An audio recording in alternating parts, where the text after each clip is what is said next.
자녀들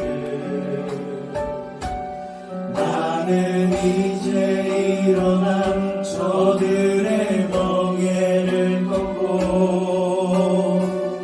눈을 씻기는 원하는데 누가 내게 부르짖어 저들을 구원케 하리라.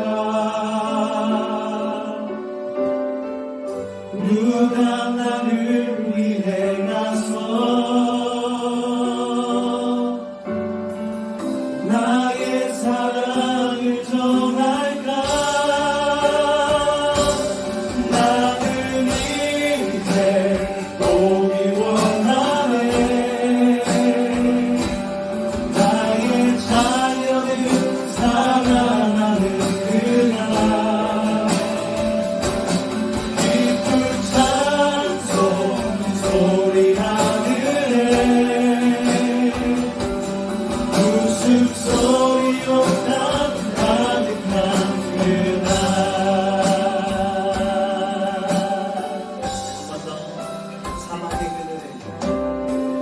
사막의 그늘에 앉아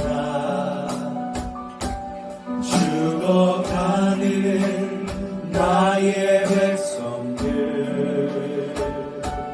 절망과 굶주림에 갇힌 저들 내 마음에 오랜 슬픔 고통의 멍에에 매여 울고 있는 나의 자녀들 나는 이제 일어나 저들의 멍에를 꺾고 눈물 씻기기 원하는데 누가 나를 위해 가서 저들을 구원해 하는가. 누가 나를 위해 가서 나의 사랑을 전할까. 나는 이제 오기 원하네. 나의 자녀들 사랑하는 그날 기쁜 찬송 소리 하늘에 웃음소리로 가득한 누가 내게 부르짖어 누가 내게 부르짖어 저들을 구원해 하리라. 누가 나를 위해 가서 나의 사랑을 전할까. 나는 이제 오기 원하네. 나의 자녀들 사랑하는 그날 기쁜 찬송 소리 하늘에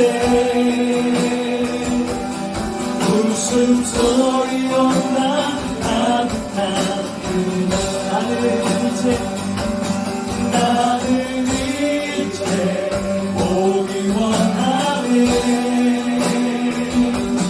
나의 자녀들 사랑하는 그날 기쁜 찬송 소리 하늘에 웃음소리로 가득한 그날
호세아서에 이어 지난주 수요일부터 우리는 아모스서를 나누고 있습니다. 주로 북이스라엘에서 활약했던 아모스 선지자, 아모스라고 하는 이름의 뜻은 짐을 진 사람, 짐을 진 사람이라고 합니다. 왕국 마지막 때에 심판의 메시지를 선포하는 무거운 사명을 진 사람, 아모스인 것으로 해석이 가능합니다. 여러분 한번 생각을 해보십시오.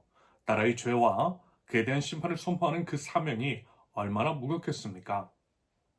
아모스는 드고아의 목자였고 뽕나무를 재배했던 것으로 알려져 있습니다. 보통 이제 선지자로서 쓰임을 받았던 이사야나 예레미야와 같이 왕족이라든지 레위인이나 제사장 출신이 아닌 지극히 평범한, 아닌데 솔직히 별 볼 일 없는 사람이었던 아모스. 여러분, 하나님은 길가의 돌을 통해서도 하나님의 말씀을 선포하시는 분이시고요.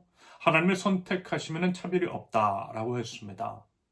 사람들 보기에 비천한 출신인 아모스를 들어 쓰신 것은 말하자면 그와 같은 측면에서의 이해가 가능합니다.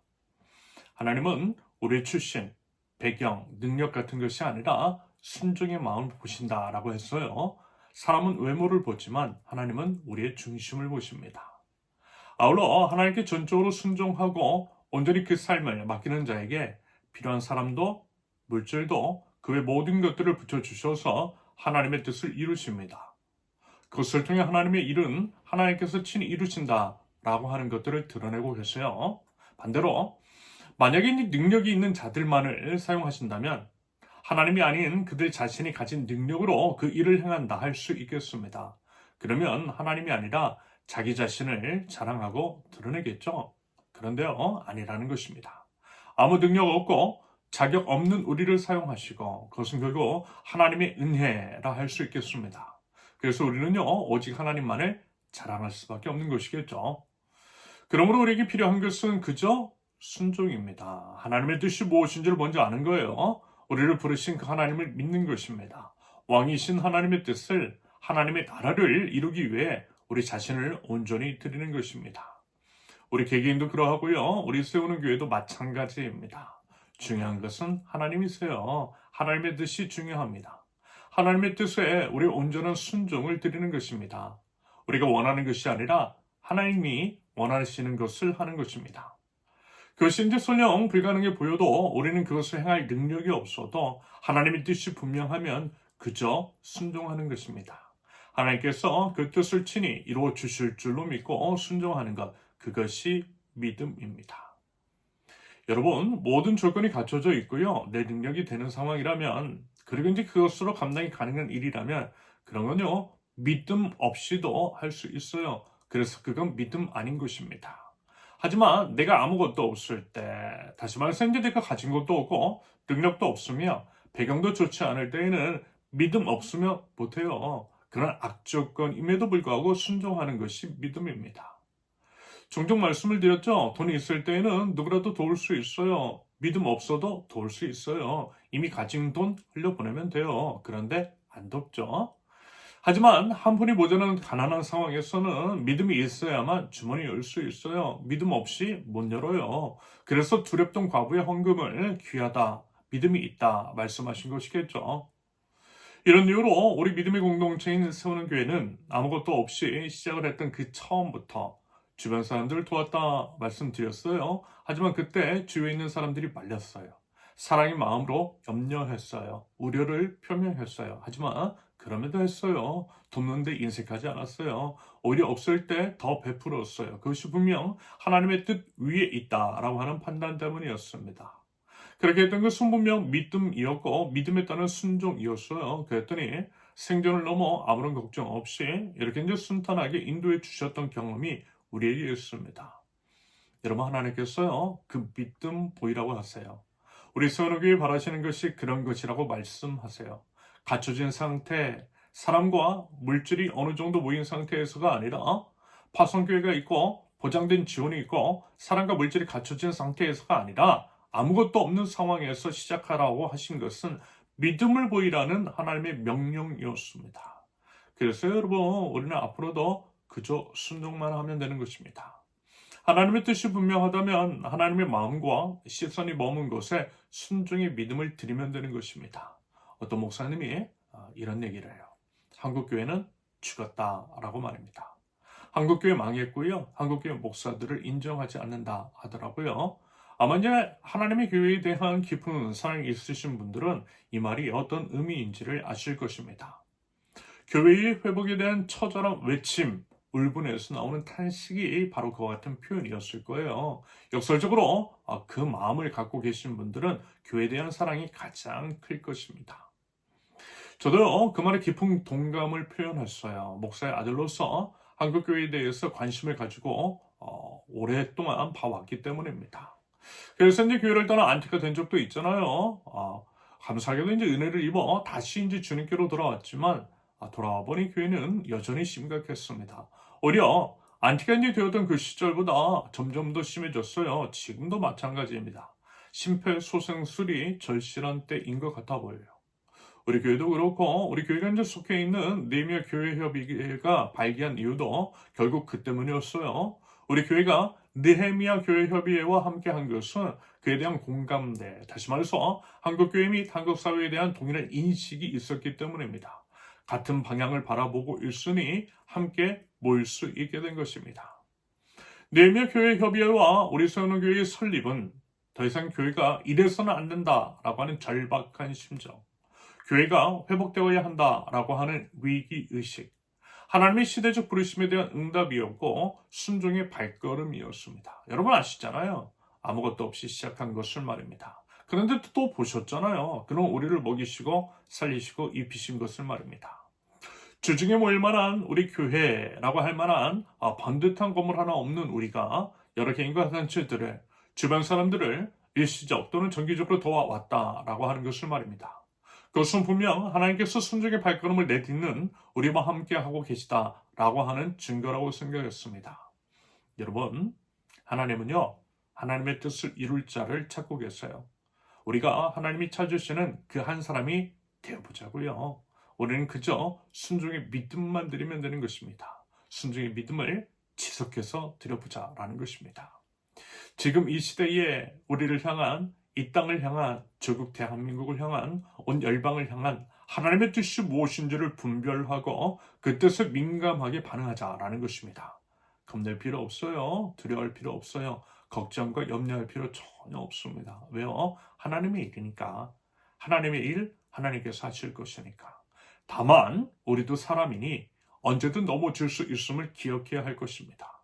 자칫 우리 욕심을 챙기지 않을까 조심스러워하고 경계하면 돼요. 그 가운데 하나님의 뜻을 위해 나선다면 결코 두려워할 필요도, 염려나 근심과 걱정을 할 필요도 없는 것입니다.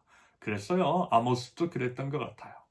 비록 자기 자신을 보면 직업, 형편, 지방과 학벌을 보면 너무나 보잘것이 없었고 자격 하나 없었으며 그에 비해 사명은 너무나 컸고 선지자로서의 사명을 감당한다라고 하는 것들은 감히 상상할 수도 없었지만 그래도 순종했어요. 아닌데 그렇게 했기 때문에 더더욱 하나님께 순종했을 것입니다.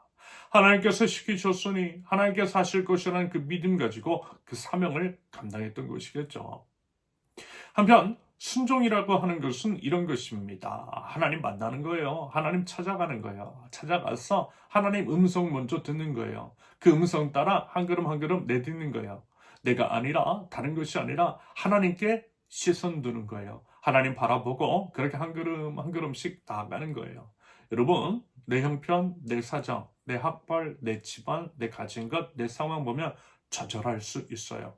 그거 보면 못해요. 아무도 못하고 아무것도 못해요. 하지만 하나님 보면 할 수 있어요. 하나님은 모든 것을 할 수 있으시니까.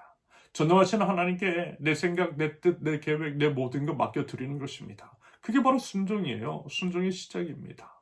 순종할 때 하나님 역사하세요. 하나님의 뜻을 순종하는 나를 통해 하나님 역사를 이루어주세요. 그래서 마치 나도 대단한 사람인 것처럼 세워주세요. 그렇게 하나님께서 순종하는 나를 사용하시고 높여주세요.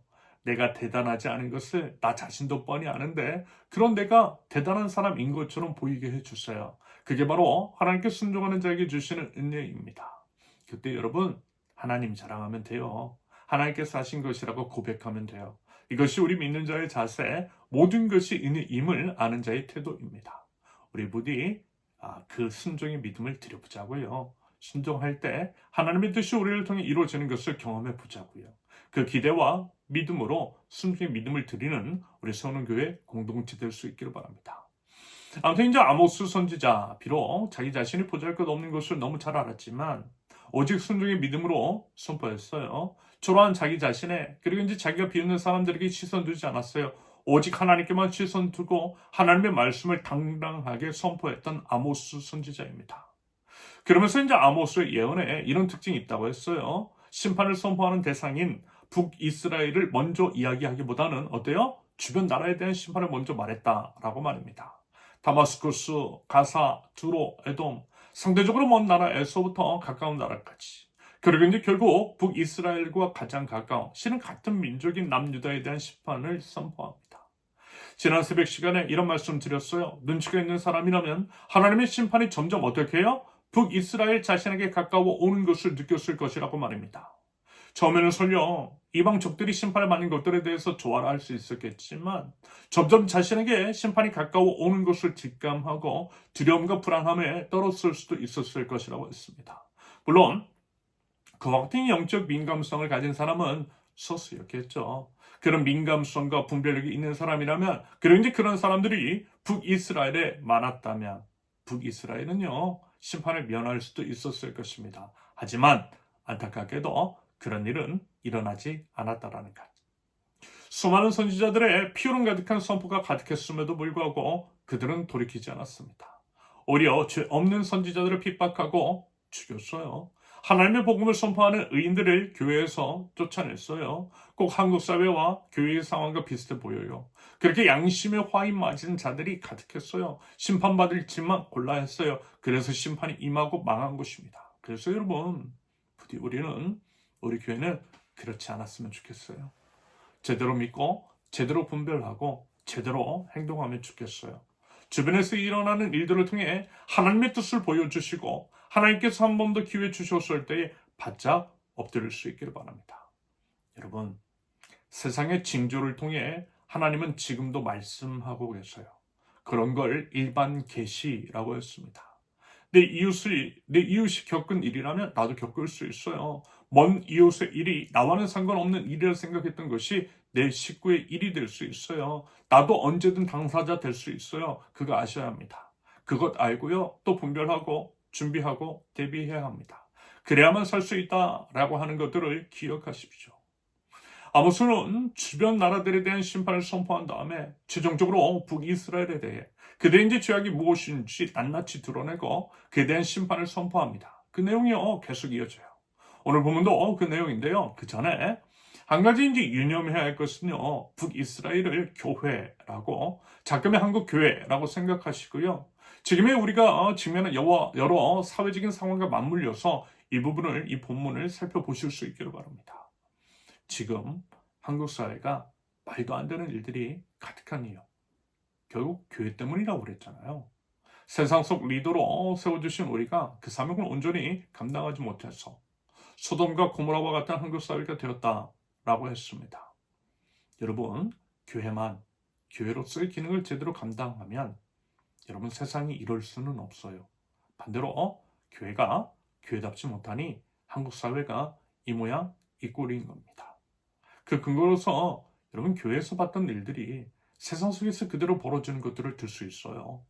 교인과 이웃은 배를 긁고 있는데 생명 없는 건물 짓는 행위들, 선교나 집회를 핑계로 해외여행 다니는 것들, 그러면서 자기 주머니를 두둑히 챙기는 일들, 납득할 수 없는 예산의 낭비.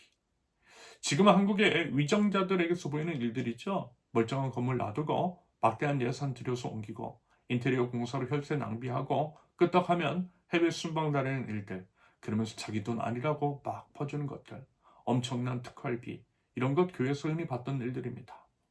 아울러 무리를 일으킨 정부 요직에 있는 사람들, 상당수가 교회 다니는 사람들, 교회와 연관되어 있는 사람들이잖아요.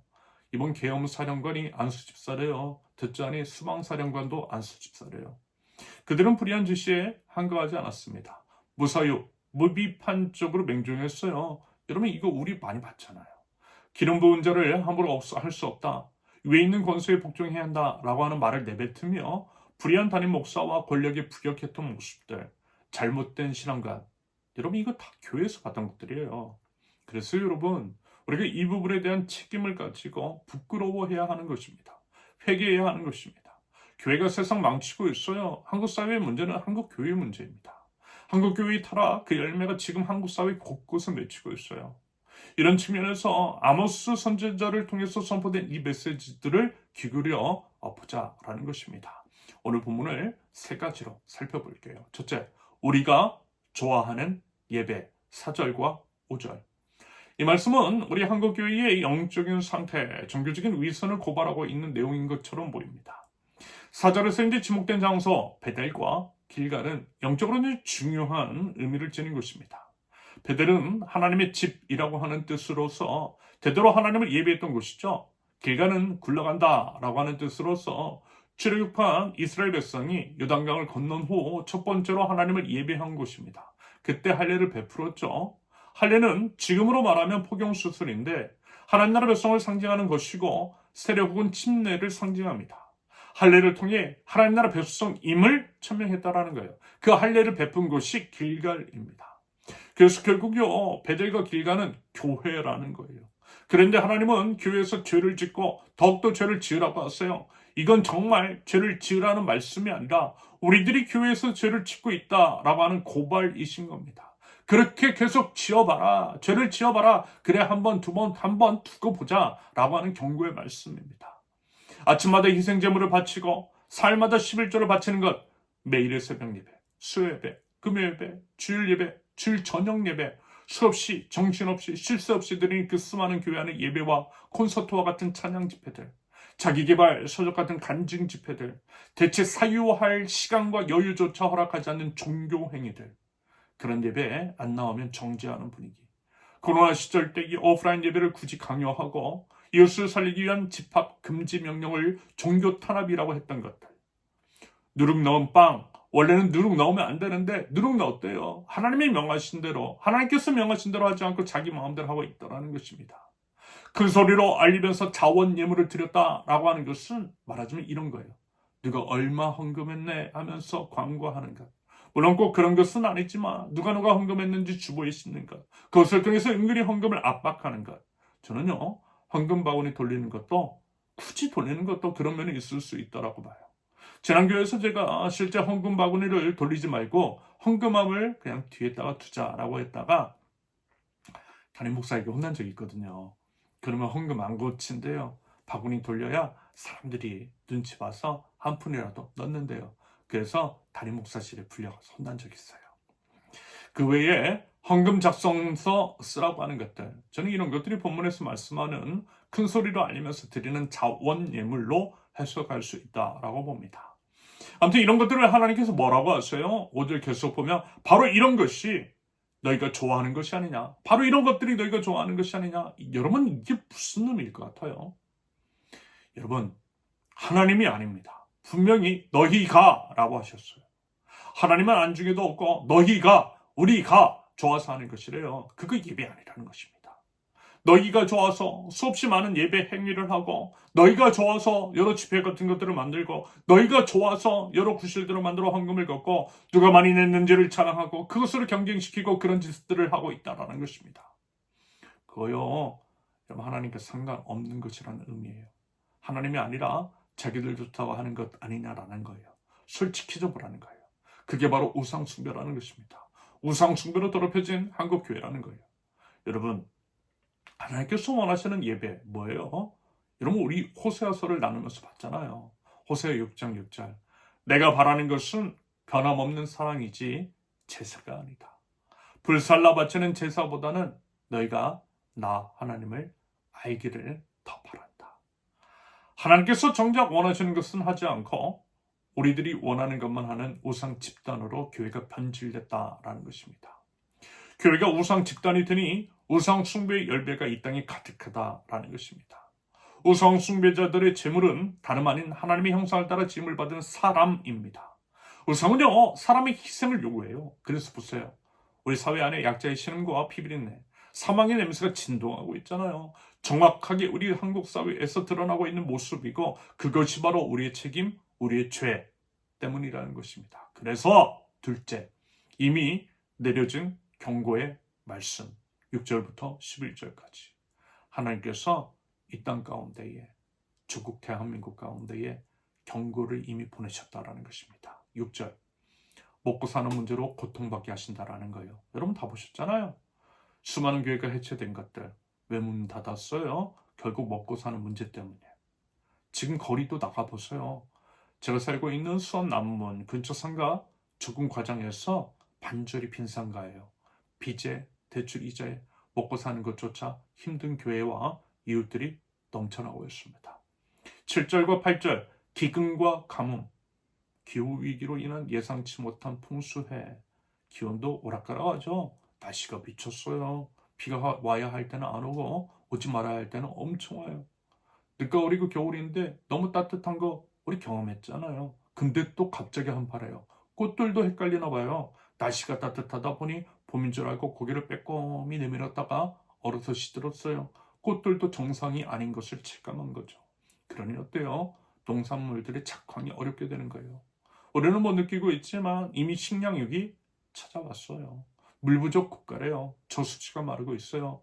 우리는 도시에 살아서 잘 모르지만 지방에 내려가면 마른 곳 많아요. 마른 하천이 너무 많아요. 한편 이런 것들을 말씀의 이제 기근으로 해석이 가능할 것 같아요. 들을 말씀 없어요. 영적인 기근이 심각한 한국 교계입니다. 얄팍한 사건들이 교회 안에 너무 많아요. 그런데 그걸 또 몰라요. 분별 없이 다른 교회들이 너무 많습니다. 9절과 10절 병충해와 전염병 이것도 기후 위기 문제와 맞닿아 있죠. 농약을 써도 사그라들지 않아요. 메뚜기야 매미떼 뉴스 통해 들어보셨잖아요.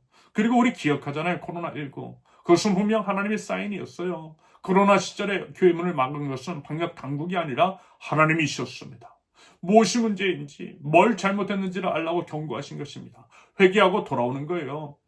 진짜 예배가 무엇인지를 숙고해보라고 하신 거예요. 우리가 원하는 예배가 말고 하나님께서 원하시는 예배가 무엇인지를 보고 그 예배를 드리라고 하신 것입니다. 11절에서 불 속에서 끄집어낸 나무 조각 여러분 상상해보세요. 타다가만 나무 조각 딱 지금 교회의 모습입니다. 타다가만 나무 조각 같아요. 형편없이 쇠락했어요. 세상만도 못한 교회가 되었어요. 소금이 맛을 잃으니 세상에서 짓밟히고 있습니다. 그런데 뭐라고요? 이미 이렇게 수많은 경고를 내리셨음에도 불구하고 돌이키지 않더라는 것입니다. 코로나19를 통해서 말씀하셨음에도 불구하고 코로나 전과 전혀 달라지지 않았다라는 것입니다. 여전히 똑같이 하나님이 아니라 우리가 원하는 예배, 그 우상 숭배자들과 같은 종교행위 정신이 쏙 빠져있다라는 것입니다.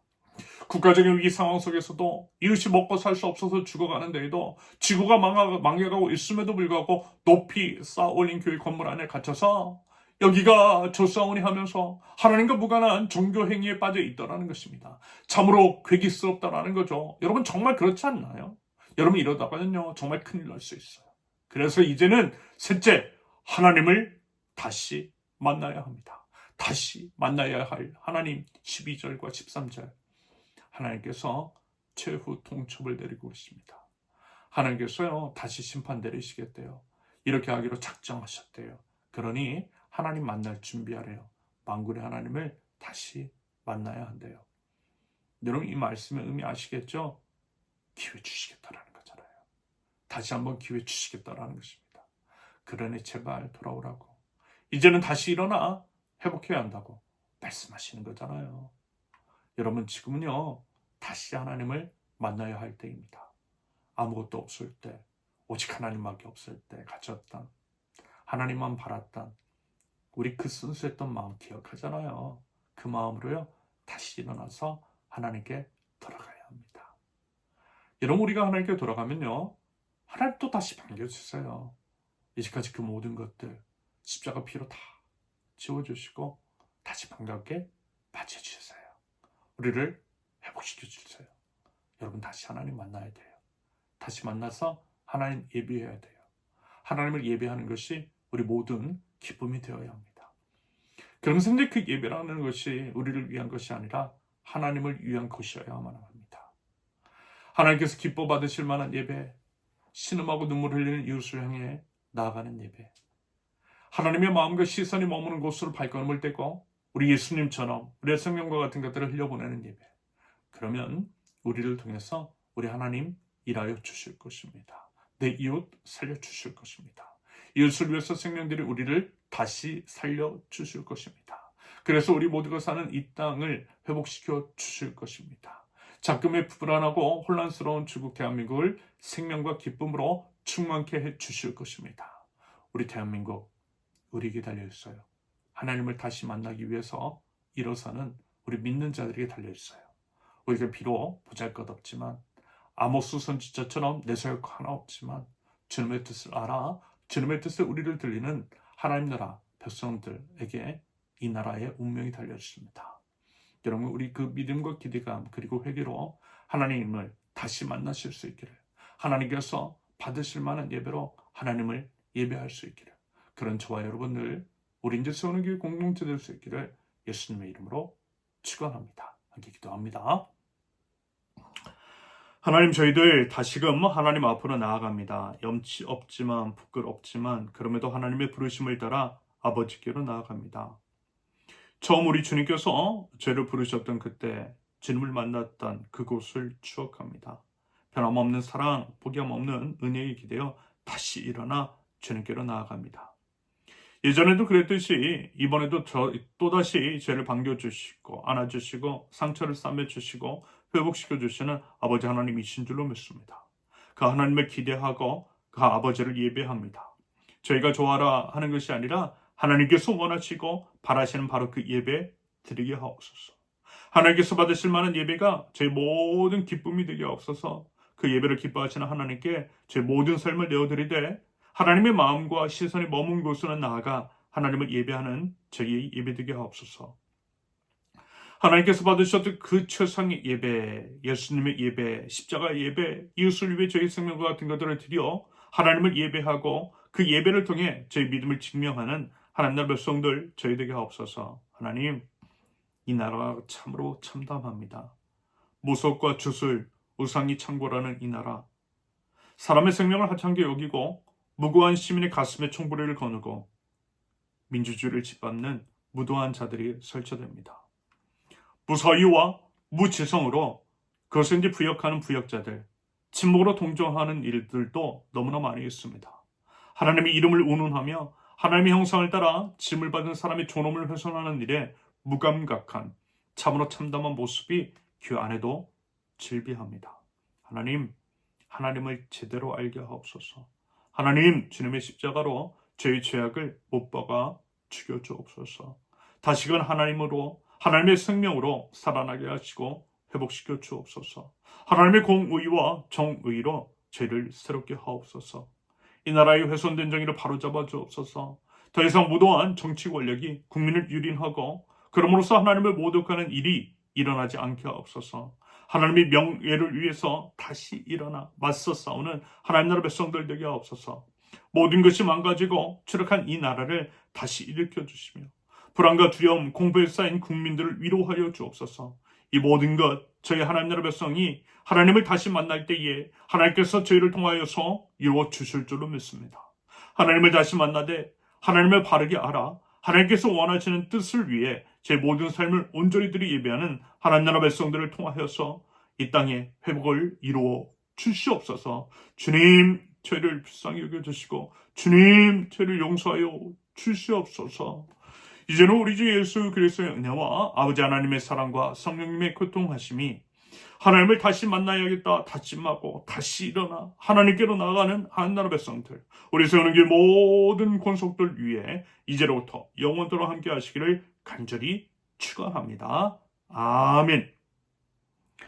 감사합니다. 모든 예배를 마쳤습니다. 이번 한 주도 하나님 다시 만나고요. 하나님으로 살아가는 하나님의 힘을 입어 살아가고요. 무엇보다도 조국 대한민국을 위해서 기도하고 또 행동할 줄 아는 저와 여러분들 모두 되실 수 있기를 바랍니다. 감사합니다. 사랑합니다. 축복합니다.